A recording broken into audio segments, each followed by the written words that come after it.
Yu-Gi-Oh is one of the most expensive trading card games to get into. With meta decks reaching a cost of over $1,000, I decided to give myself the ultimate deck building challenge. Here's the catch. Starting off with 3 structure decks, I only get a budget of $15 a week, $10 towards upgrading the deck to make it the most competitive deck possible, and $5 for locals. However, I am allowed to buy and sell singles I've accumulated from this series, which includes all packs and cards I get through locals and events, can be sold to make this the best deck possible. The goal: topping the next remote duel extravaganza and to inspire new and budget players that even with limited resources you can still compete at a high level. Welcome to Balling on a Budget. Yo, what's up guys? So, we are finally here with the mail. Okay, it's been actually a long, arduous journey for the mail to get here to us. So to my left, I got my we got the mail. The cards I ordered off TG Player, guys. So I'm really excited for it to finally come in. So and to show you guys what I got with my $10 allowance.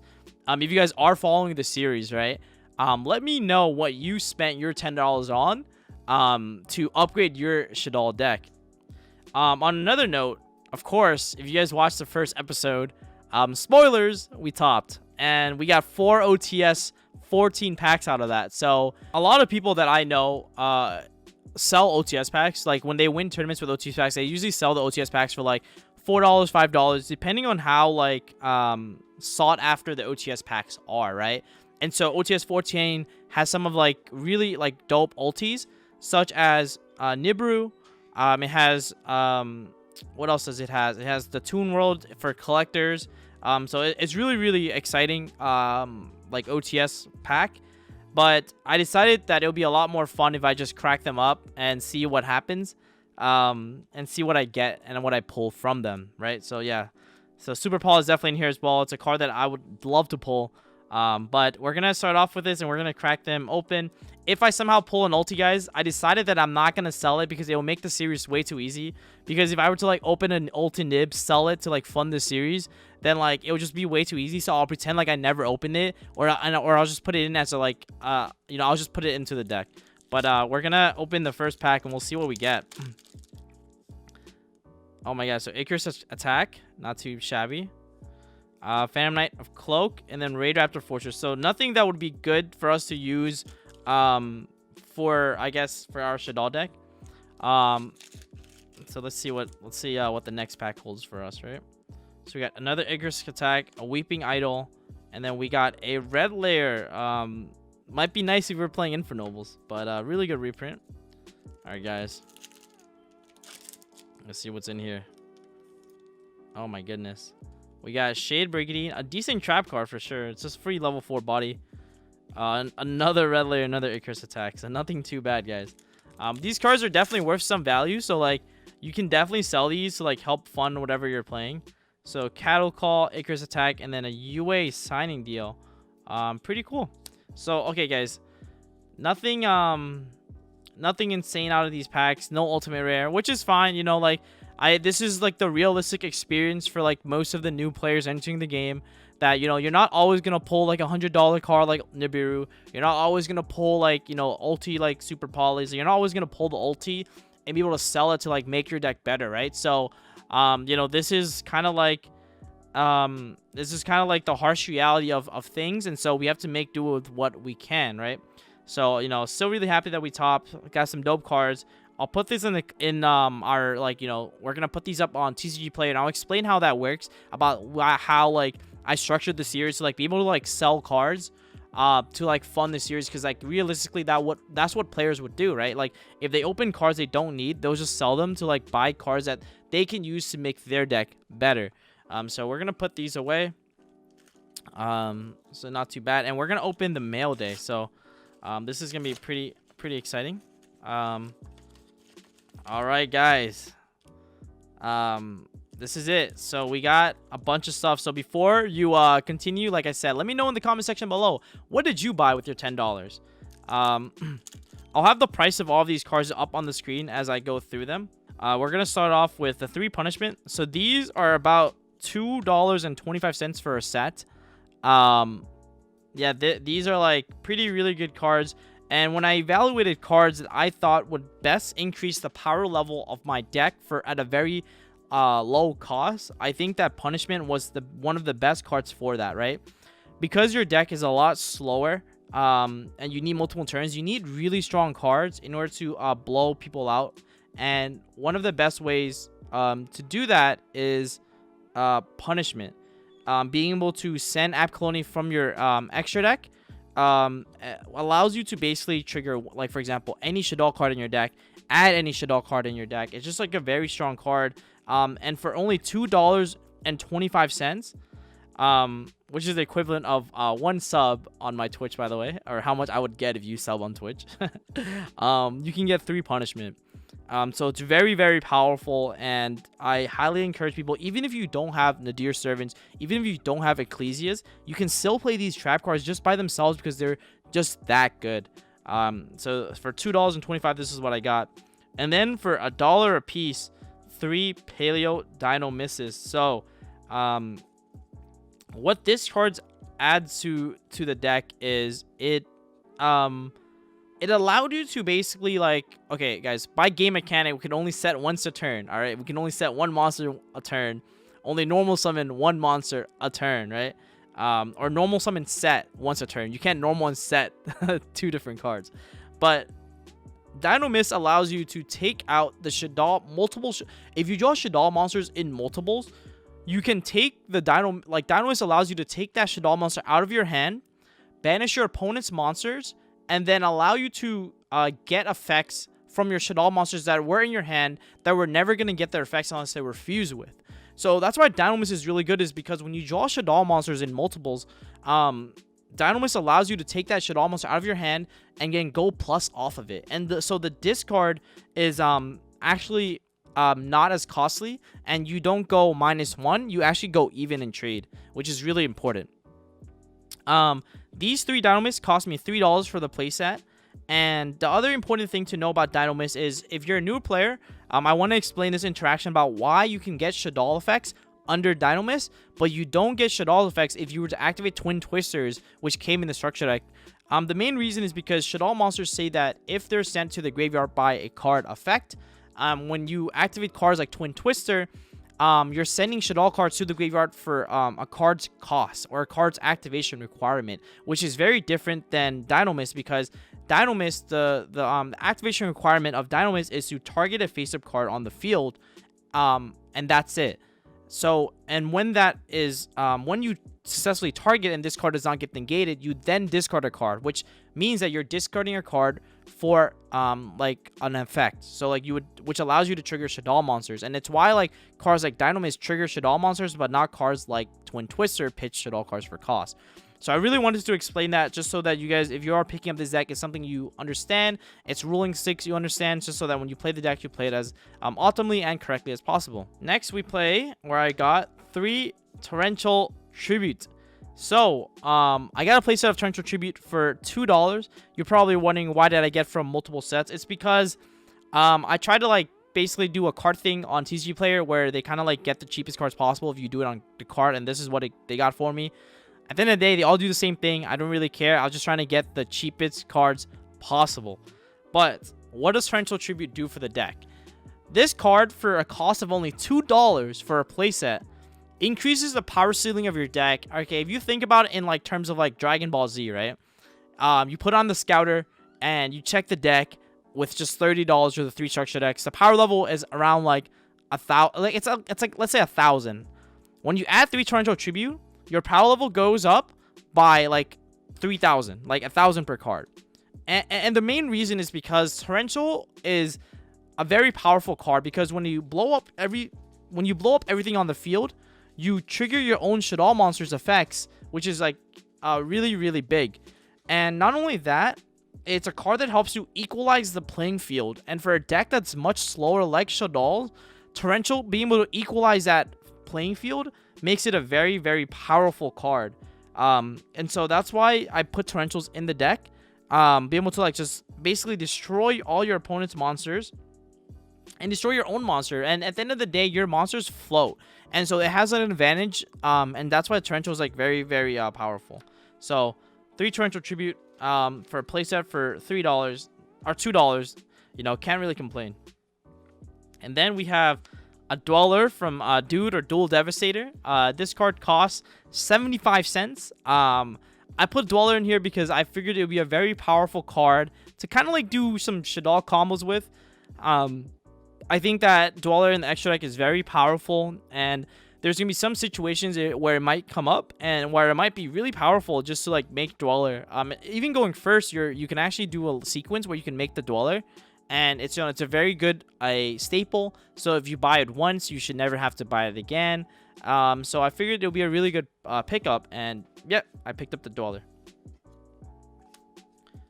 Next, we have Gravity Controller. So probably the best card out of the entire pulls that we got, or the entire cards that we bought, for 25 cents, guys. This costs 25 cents. For only 25 cents, what this card allows you to do is it allows you to basically link off your Shaddoll monsters in the extra monster zone to get their effects and add back cards. And so this is like really important for that, because essentially it allows you to trigger your Shaddoll's extra deck monsters effect in the graveyard whenever you want, right, at your leisure. And that's why like Gravity Controller is very powerful for that situation alone. Of course, it has really good relevant effects as well. Being able to, when it attacks another monster in the extra monster zone, like right here, you can actually shuffle them both back into the extra deck, so you can reuse this to relink off any extra monster zone that you have, any monster in the extra monster zone that you have that's non-link. And so this why is very powerful. It's also a dark monster, so you can end up using it to make Winda afterwards. We then have a Cross Sheep. So Cross Sheep is very powerful. What this card allows you to do is essentially in like fusion decks, bring back monsters back from your graveyard to get a lot of extra bodies. Why does that matter? Well, with Cross Sheep, you're allowed to end on Dweller, but you're also allowed to the last card, the last card of the pile that we bought, is it allows you to make this card, and that itself is a win condition. So Cross Sheep helps you get there. It's also a Earth monster, which is really important because it allows you to make Sheshinaga. And yeah, the Cross Sheep cost me $2, guys, for the rare. And so finally, it's for the last card that you guys are gonna see. This is gonna tilt a lot of players, but it's Boral Sword, gold rare from Nago. So Boral Sword Dragon. This costs $2 as well. And the reason why I put this card in is because it's a card in the extra deck that helps you actually out Dragoons. And it's actually really cheap. It's for only cost of $2, guys. It helps you out Dragoon, and it helps you push for game, which is really important, guys. So that's why I put Boral Sword in, aka Mango Sword, as some people are saying in the chat. Really powerful cards. And I'm really happy it has a reprint that so you can play it for really cheap. Guys, the other thing for you to note, the total cost of all of these cards combined, if I did my math right, KEKW math, it's around, I think, $12.25 for all of these cards.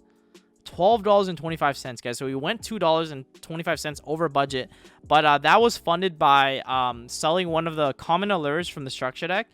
So if you guys didn't know, common allures are actually going for $4 on TCG Player, and after fees on TCG Player, you get around $3, including like the white envelope to ship the card and all that good stuff.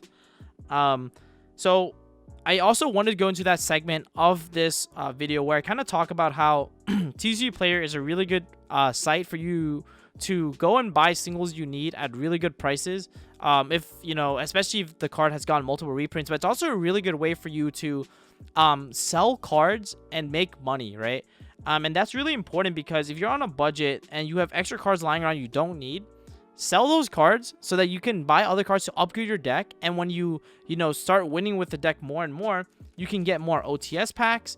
You can, pull better. You can sell the OTS packs, and that becomes like a nice little snowball effect for you to continuously, accumulate value in your collection, right? And that's pretty much all of it for today, guys. We're gonna take all these cards now and build a deck and upgrade the deck with it, right? So I'll see you guys in a little bit, and we're gonna get into the deck building portion.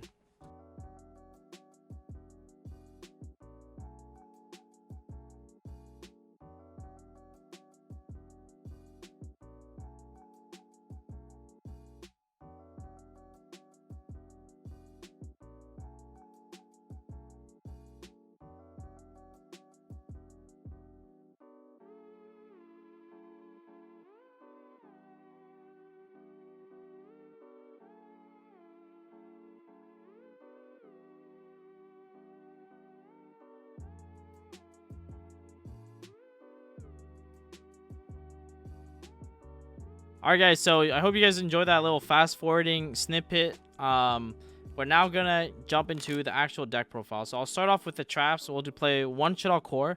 I actually still really want to play one of this. I think this card is really powerful because the fact of the matter is that it's a card that lets you add back cards from your graveyard, especially when you don't have access to them. So I do really like Shaddoll Core. I want to keep testing it. I think it's very powerful. So I want to try keep playing this card because the ability to add back any Shaddoll spell trap in your graveyard makes this card really powerful. So I definitely want to try this. 2 Resh has really good loop and really good recursion. And sometimes you need to use the second one to banish, so that's why I played 2. 3 of the Shadow Game. For obvious reasons, be able to trigger any Shaddoll cards. It's very strong. 3 Dogmatica Punishment, as I was explaining already when I bought the card.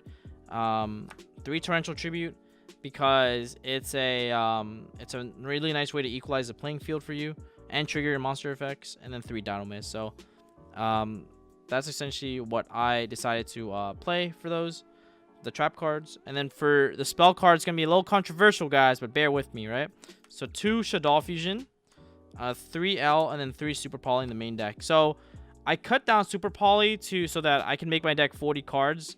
The main reason being I moved Super Poly from a 3 of to a 2 of, and I put one to the side is because Super Poly right now, and if you look at the current meta, so it depends on the meta game, right? So you have to understand, like, your deck choices depend on this the what do you call it, the meta game. So the reason why Shaddoll Fusion, not Super Poly, I'm sorry guys, Shaddoll Fusion is at 2 instead of 3 is because Shaddoll Fusion going second into a Diatron board doesn't actually do anything because they're gonna have Ruler. Shaddoll Fusion going second to Virtual World and they're gonna VFD you makes it really hard for you to play, because if they end on the trap, they'll just pop your App Colony, call Dark, and even though you get Winda and Aerial in the graveyard, if they pop your App Colony, you don't get the effect, so it just doesn't accomplish anything except getting you a Winda effect to set a monster, and it gets you like a Banish 3, which if they have a Lulu in the hand and they play correctly, they should have enough resources to kill you anyways. So that's why, like, and then going first is just a regular polymerization, right? So in that essence, I wanted to side the third one just for that reason, because you have to understand that, like, more often than not, going second into those meta decks, it just doesn't do anything. And then keeping in mind, like, against like the Elec decks, you know, they're playing trap cards, they're gonna set 4 pass. Like, Shaddoll Fusion is just a poly, like, it's just at that instance, I believe it's better to play like other cards so that you can have like a 40 card deck. And also this card is like ashable, right? So it's much more vulnerable, and that's why L Shaddoll Fusion at 3. Also because of the fact that I don't have Schisms yet, so I'm more reliant on L Shaddoll Fusion as my quick play spell during my opponent's turn rather than Shaddoll Fusion, right? So in that instance, I really like having 3 and 2 as a ratio, and then just siding the third one for matchups that it's a lot better in. So that's what I have for the spells. For the monster count, I play 1 Chaos for a light target, 1 Falco because it's a really good way to keep you in the grind game, 1 Shaddoll Dragon, 1 Shaddoll Beast, 2 Aerial because of its graveyard ability, 2 Hedgehog, 3 Skomata because it gets you any name, 3 Wendy, basically any name as well, and then 3 Mathematician for my normal summon starters. So that's why I really like base Mathematician. It's also a spellcaster. It's a earth monster, makes Shinaga with. It gets you to any name because it sends Skomata. So that's like the reason why I'm playing Mathematician. It's also like good going first or second. So that's pretty much it, guys. 40 card main deck for the deck.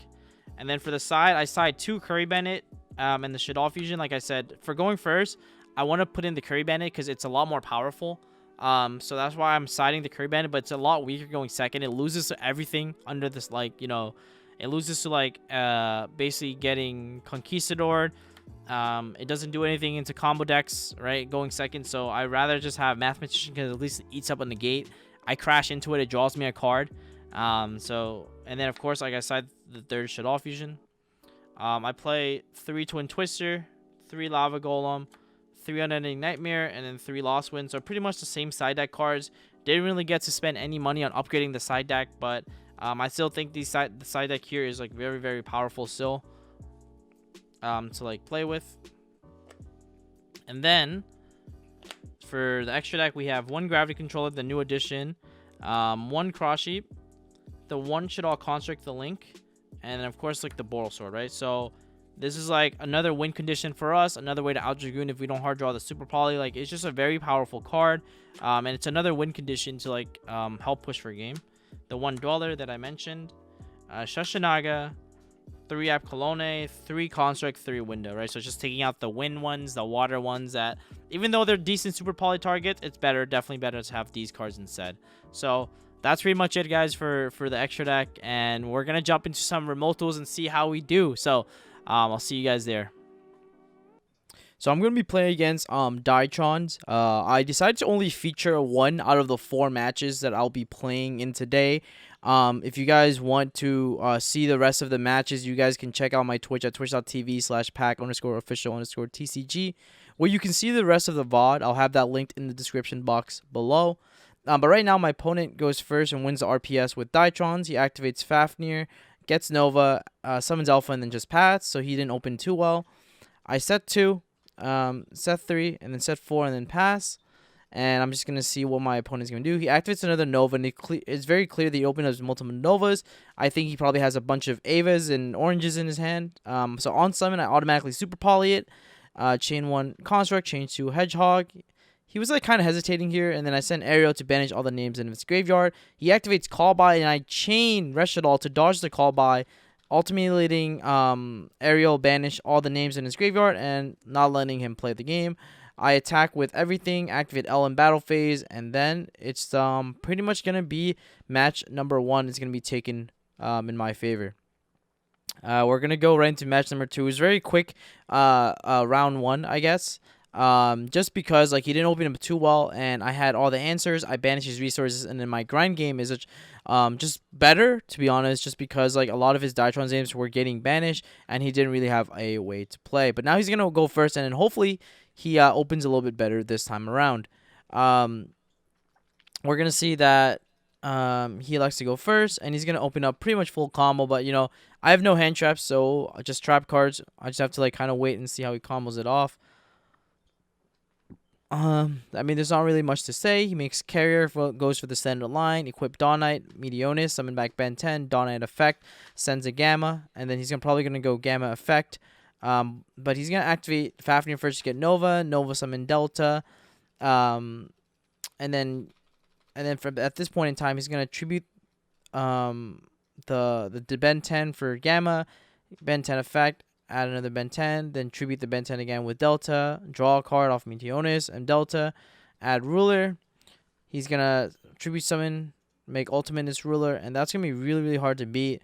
I really can't do much. I go summon Dragon, attack, set 3, pass. I kind of just bluff here. I was trying to see like what he would kind of do into the back row. But to be honest, I'd open up like 2 Lost One and like no Torrential, so I like no way to out the Ruler. I needed like Torrential Tribute or like Punishment or anything. So I was just kind of like seeing how he combos. I activate Lost One on the Ultimateness, and this is really funny. He lets a Resolve, which I think was a crucial error. If I did have the Torrential, he definitely would have gotten really punished here. But he said he was still learning the deck and all that good stuff. But I mean, there's not really anything else to really say. He's going to tribute Ultimate and summon it back. His logic with that, he can summon back Ultimate is back again, but it was at this crucial point in time that I could just Torrential Tribute his whole board. He would have no names to like play, and then he would pretty much just lose, actually. I activate another Lost Win on the Ultimateness, and then I just scoop it up from there, just because like I can't really do much against his board. I like no outs to the Ruler, and drawing into it's not really going to help because of Ultimateness on the board. We're then going to go into game number 3.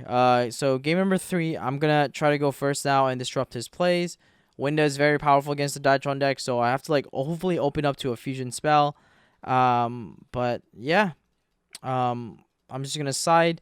I was thinking pretty heavily about what I wanted to keep in, what I wanted to take out, but the majority of it is I wanted to put in cards like Curry Bandit and all that good stuff, just because as long as I can hit a L or something, I can see a Shaddoll Fusion. But I only have I opened up okay, so I just set a monster, set 3 back row. He's gonna Alpha, tribute Ultimateness, get Ben 10, and he's gonna activate Meteonis, summon Ultimateness, and then on that, I'm gonna let him enter battle phase.